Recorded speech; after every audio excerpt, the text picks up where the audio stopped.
కరించి ఏమంటున్నాడు? నేను తెలంగాణలో ఉండదు, ఆంధ్రోళ్ళని నేను తిట్టినా అని, ఆంధ్రోళ్ళని నేను అన్నా అని. ఎందుకే మీరు రాజకీయం?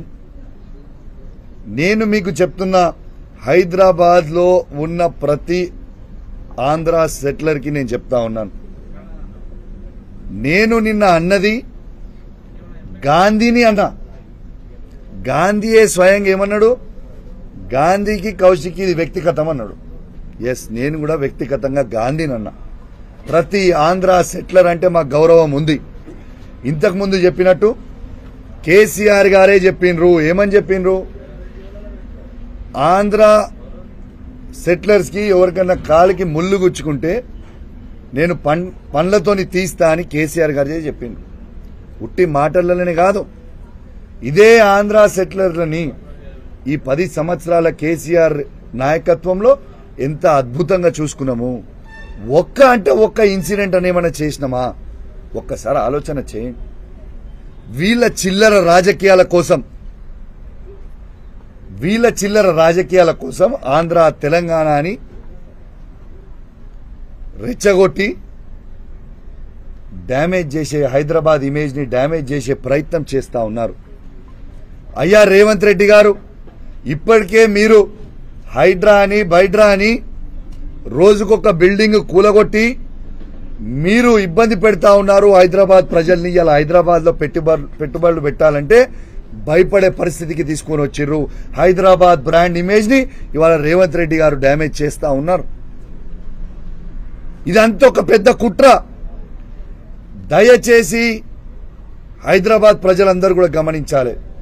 రేవంత్ రెడ్డి గారు ఇదంతా కుట్ర చేసి హైదరాబాద్ డెవలప్ కాకుండా కేసీఆర్ గారు చేసిన 10 సంవత్సరాలలో ఇలా అన్ని ప్రాంతం ఉన్నోళ్ళు, ఆంధ్రోలు కావచ్చు, నార్త్ ఇండియన్స్ కావచ్చు, ఏడు నుంచి వచ్చిన సెటిలర్స్ ని మేము అద్భుతంగా స్వాగతించినాం.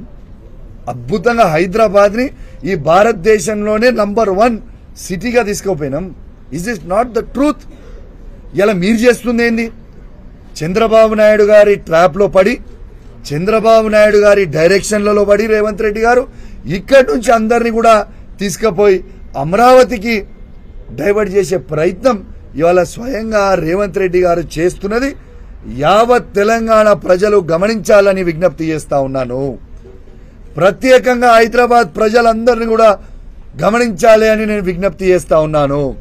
హైదరాబాద్ ని ఎంత డ్యామేజ్ చేస్తున్నారో ఒక్కసారి మీరు గమనించాలి అని నేను విజ్ఞప్తి చేస్తా ఉన్నాను. ఇంకోటి కూడా నేను చెప్పదలుచుకున్నా రేవంత్ రెడ్డి గారికి. రేవంత్ రెడ్డి గారు, మీకు నేను ప్రత్యేకంగా ధన్యవాదాలు తెలియజేస్తా ఉన్నాను. ఎందుకు తెలుసా?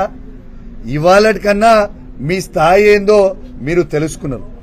ఎందుకంటే నిన్న రేవంత్ రెడ్డి గారు ఎవరి స్థాయికి దిగిపోయిండు? కౌశిక్ రెడ్డి స్థాయికి దిగిపోయిండు. ఇలా కాంగ్రెస్ ప్రభుత్వం ఉన్న మంత్రులందరూ, ఎమ్మెల్యేలందరూ ఎవరి స్థాయికి దిగిపోయారు? కౌశిక్ రెడ్డి స్థాయికి దిగిపోయారు. ఇలా ప్రభుత్వం మొత్తము ఒక కౌశిక్ రెడ్డి గారికి, కేసీఆర్ గారి శిష్యుడైన కౌశిక్ రెడ్డి గారి స్థాయికి దిగిపోయాను.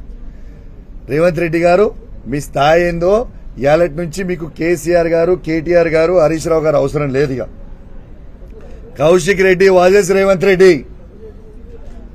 చూసుకున్నావు కదా, రెస్పాండ్ అయినావు కదా, నా సంగతి ఏందో చూస్తా అన్నావు కదా, చూడు ఏం చేస్తున్నావు నా సంగతి. నేను ఆల్రెడీ హత్య చేయించే ప్రయత్నం చేసినావు, మళ్ళా రేపు నన్ను హత్య చేయిస్తావు కావచ్చు, నీ దగ్గర అధికారం ఉంది కాబట్టి. I'm ready to die for Telangana. Kaushik Reddy చావడానికైనా సిద్ధంగా ఉన్నాడు, కానీ నీతోని కాంప్రమైజ్ కావడానికి సిద్ధంగా లేడు బాబు రేవంత్ రెడ్డి గారు. తెలంగాణ ప్రజల కోసం, తెలంగాణ కోసం మళ్ళా బీఆర్ఎస్ పార్టీ జెండా ఈ తెలంగాణ గడ్డ మీద ఎగిరేయడానికి కోసం మళ్ళా కేసీఆర్ గారిని మళ్ళా ముఖ్యమంత్రి పీఠం మీద కూర్చోబెట్టి తెలంగాణని అద్భుతంగా మళ్ళా అభివృద్ధి చేయడానికి కోసం కేసీఆర్ గారు ఉండాలి అనడానికి కోసం నిత్యం కొట్లాడుతూనే ఉంటా, నా గొంతు విప్పుతూనే ఉంటా, మీరు చెప్పిన అబద్దాల ప్రామిస్లని ఎండగడుతూనే ఉంటా. మిస్టర్ రేవంత్ రెడ్డి గారు, గుర్తు పెట్టుకోండి.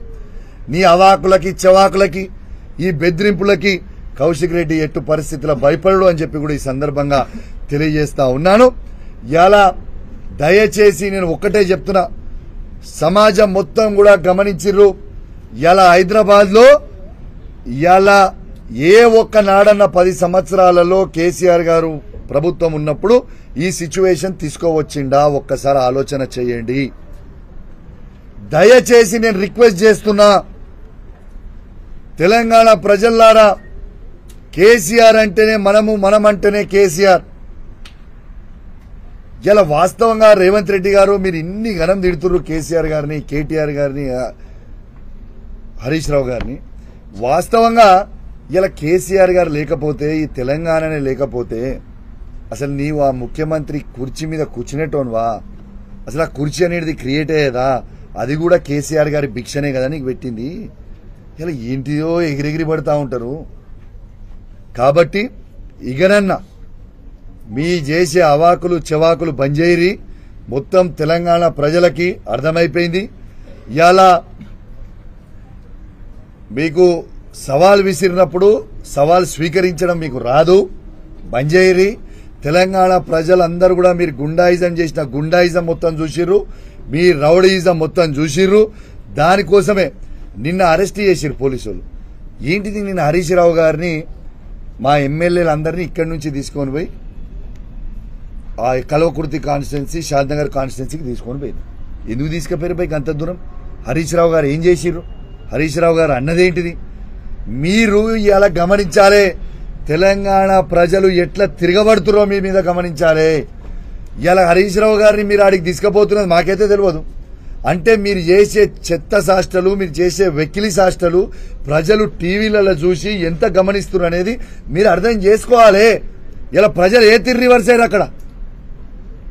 మీరు హరీష్ రావు గారిని తీసుకోబోతుంటే ప్రజలు తీసుకొచ్చి మీరు చేసే దౌర్జన్యంని తట్టుకోలేక ఇలా జేసీబీలు అడ్డం పెట్టిర్రు, పోలీసు వ్యాన్లకు అడ్డం తిరిగిర్రు, ఇలా గుండురాయిలు తెచ్చి అడ్డం తిరిగిర్రు. ఇలా మా హరీష్ రావు గారిని ఎట్లా మీరు అరెస్ట్ చేస్తారు? కేసీఆర్ గారు చేసిన అన్యాయం ఏంది? ఎందుకు కేసీఆర్ గారి మీద ఉన్న శిష్యుల మీద, ఇలా కేటీఆర్ గారి మీద, హరీష్ రావు గారి మీద, మా శాసనసభ్యుల మీద, శాసన మండలి సభ్యుల మీద, మా బీఆర్ఎస్ పార్టీ కార్యకర్తల మీద మీరు ఇంత దౌర్జన్యం ఎందుకు చేస్తుర్రు అని ప్రజలే తిరగబడతా ఉన్నారు. మీరు ఇదే వెక్కిలి శాస్త్రాలు చేస్తూ ఉంటే మీరు ఈ తెలంగాణ రాష్ట్రంలో ఎన్ని రోజులు తిరుగుతారు ఈ పోలీసులను అడ్డం పెట్టుకొని? ప్రజల్లోకి ఏదో ఒక రోజు పోవాల్సిందే కదా. ఏ దగ్గర కూడా ఈ పోలీసు రాజ్యం నడవదు, గుర్తుపెట్టుకోండి.